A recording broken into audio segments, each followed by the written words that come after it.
My name is Alp. I am 18 years old and a politics student at the King's School, Canterbury. In this interview series organized by RUSI and NATO, King's School students will be interviewing senior NATO officials. I'll be finding out more from Mr. Nicola de Santis, NATO's head of engagements, how NATO has developed and changed since the 30 years of the fall of the Warsaw Pact. Mr. de Santis, my first question will be, does NATO have a function anymore? Well, I believe so. You know, the fundamental function of NATO is to protect the security and freedom of the people of its member countries. The alliance has an overriding, I would say, political purpose, political aim, which is to protect its member countries so that they can perfect their societies and they can further develop and strengthen the democratic institutions. NATO is an alliance of 30 members. It started with 12, and then today, since its establishment in 1949, today has reached 30 members who believe that this organization is able to fulfill this fundamental security purpose, which is the one, of course, to ensure their security. But NATO is also I would say it's the only political and military organization. It has, decisions are taken on a political level in the North Atlantic Council at different levels, whether the Permanent Council, Foreign, Defense Ministers, heads of state and government, which means that the allies consult every day on a wide range of security issues and challenges affecting them.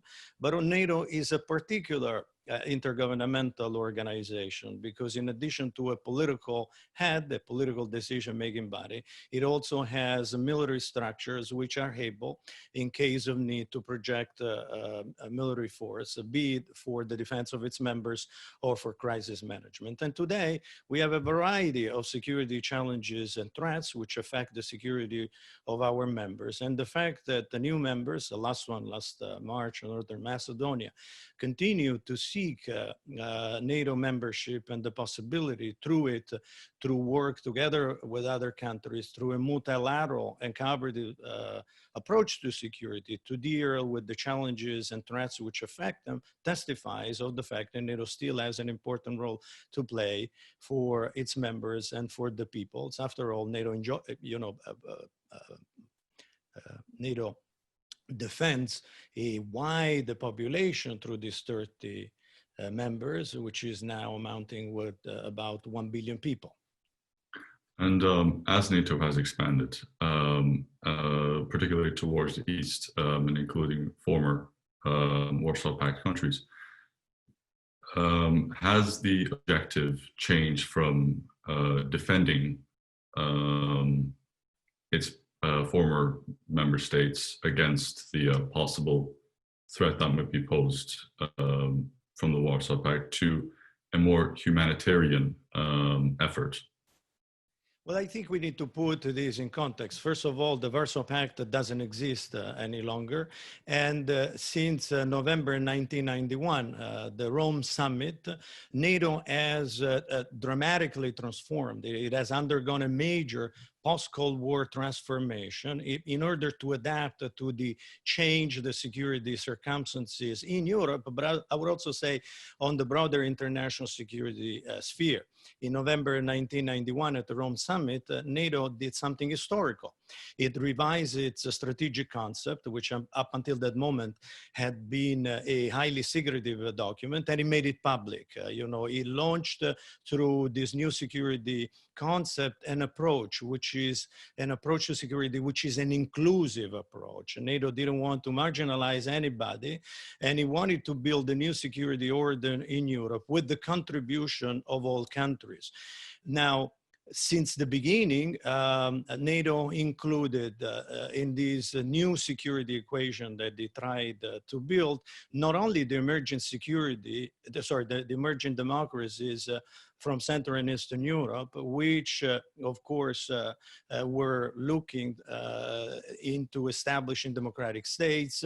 They were looking at NATO's values of democracy, individual liberty, the rule of law, as those values which would fulfill their aspirations to establish democratic and free societies. But also NATO was able to involve Russia, in addition to the successor states of the former Soviet Union, the countries of Central and Eastern Europe, into a new security framework, a new security body, which we called at the time the North Atlantic Cooperation Council, that, if you wish, allowed us to develop a political dialogue with countries with NATO up until that moment didn't even have diplomatic relations, and later practical cooperation. That led in 1994, for example, to the Partnership for Peace program, in which Russia and all of the successor states of the former Soviet Union, the emerging democracies of Central and Eastern Europe, joined in order to work together according to three fundamental principles: the democratic control of the armed forces, the transparency of defense budget,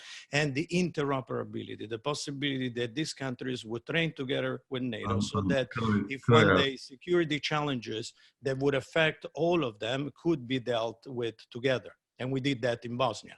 How will China influence NATO's future strategy? NATO has had for several years a political dialogue with China. It has had a number of meetings, and these were aimed at promoting mutual understanding of NATO and China, understanding of China and NATO. So we have a relationship, we have a dialogue with China. The NATO's heads of state and government at their meeting in London last December decided that we should look further ahead, and we should establish whether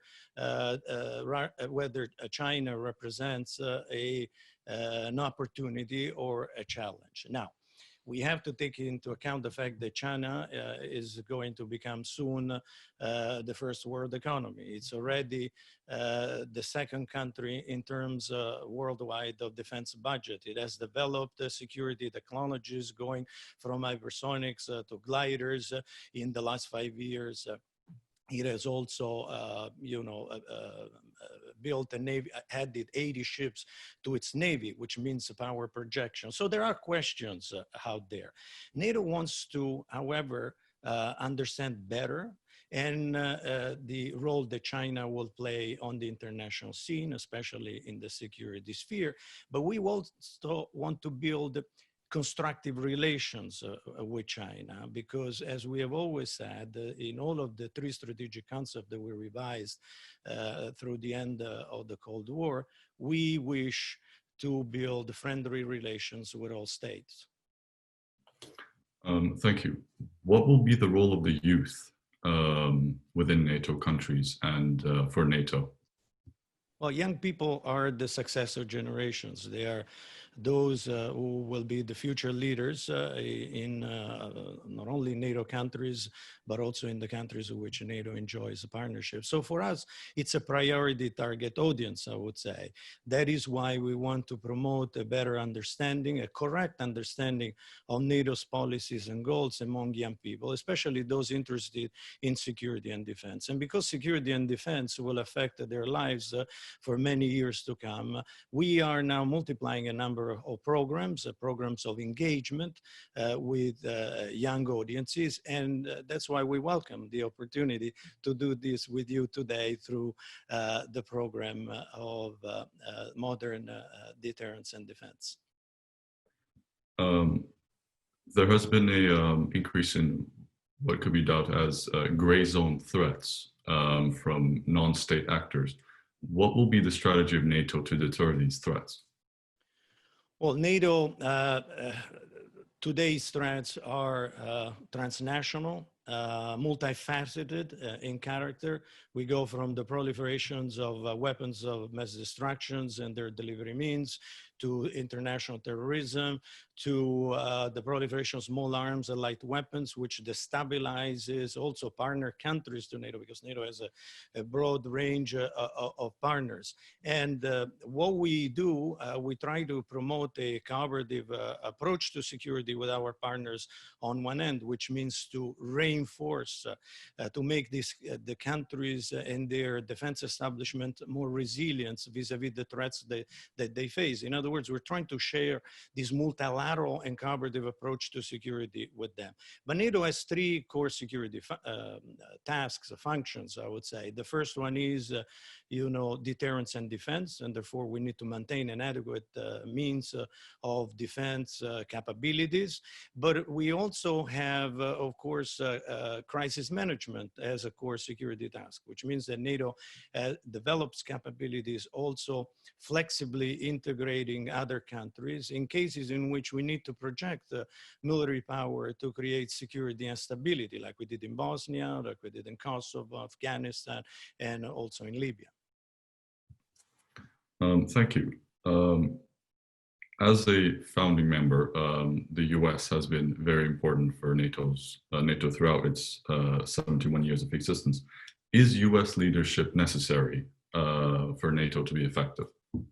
Well, NATO embodies the transatlantic link. It's a partnership which brings together Europe and North America, which includes the United States and Canada. And the United States has had a fundamental role in European history since, two world wars. It has enabled its presence in Europe after the Second World War. It has allowed Europe to flourish. It has allowed our states to evolve towards democratic states. So we have had a strong partnership with the United States since the beginning. And I would say that today, the lessons that we have learned through the existence of NATO, we have to know that NATO was established and underlined as the 4th of April in 1949. And it is thanking to this partnership between the United States and European countries that it has ensured that the longest period of peace and security in Europe since the Roman Empire. And this is based upon the strong partnership between the United States, European countries, and including also Canada. And this will be, I think, the guarantee for the security of our people for the future. Thank you very much. If I am at liberty to ask, what role does Turkey currently play within NATO? Turkey is a fundamental member of NATO since it joined the alliance in 1952, and it continues to play along together with the other countries the indispensable foundation of this partnership among equals within NATO.